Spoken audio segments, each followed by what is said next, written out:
God doesn't play about me. Say it again. God doesn't play about me.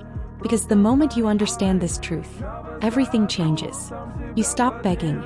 You stop chasing. You stop explaining your worth to people who were never meant to hold space for you in the first place. When you're divinely protected, you don't move out of fear. You move out of knowing.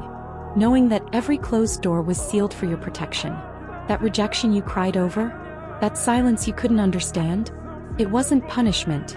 It was protection from a room you were never meant to lower yourself to enter. Because God doesn't play about you. He saw what you couldn't, heard what you didn't, felt what you were too blinded by love, loyalty, or longing to sense. You think your value is determined by how others treat you. Well, your value is non-negotiable, stamped by the divine.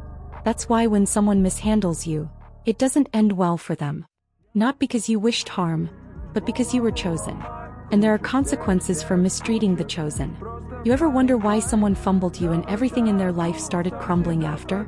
It's not a coincidence. You carried blessings into their life. And when they lost you, they lost access to those blessings. See, when you're covered in divine favor, your presence becomes a gift. You don't just walk into people's lives. You elevate them. You soften them. You bring peace. But if they take it for granted, God steps in. And He removes you gently or suddenly, but always purposefully. Because He doesn't play about you. Let them gossip. Let them lie. Let them think they won. They don't know who's backing you. They don't know the power of quiet favor, of divine order. And you keep your head high.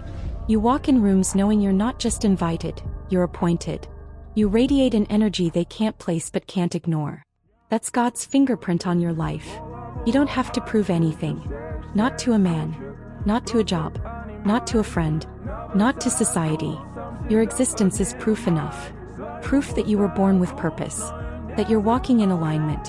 That grace follows you. And if it hasn't worked out yet, if you're still hurting, waiting, healing, understand this. Delay is not denial. Detour is not destruction. Your story isn't over. It's unfolding. Beautifully. Quietly. Precisely. You are not forgotten. You are not overlooked. You are seen. You are known. And every battle, every setback, every heartbreak, it's been preparing you. Not breaking you. Preparing you for something higher. And that's why people can't forget you.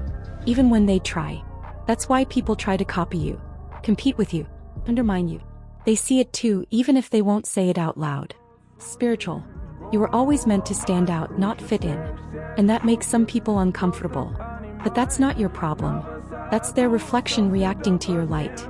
Because when God doesn't play about you, He puts a mirror in front of everyone who tries to dim you. He makes your presence uncomfortable to those living in shadows. So when you lose people, don't mourn. Celebrate. When things fall apart, don't break down. Rebuild. When nothing makes sense, trust anyway. Because the hand that built you doesn't make mistakes. You don't need their validation.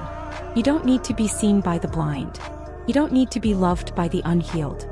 You don't need to fit into spaces that weren't built to hold you. You need God. And He's already made it clear. He doesn't play about you. So stop asking, why me? Start declaring, thank you. Because if you could see the enemies God protected you from, if you could see the blessings waiting on the other side of this chapter, you'd understand why the pressure's been so heavy. Diamonds are not made in comfort. So remember, you're not behind. You're not too late. You're not being punished. You're being positioned. Because God doesn't play about you. And He never will.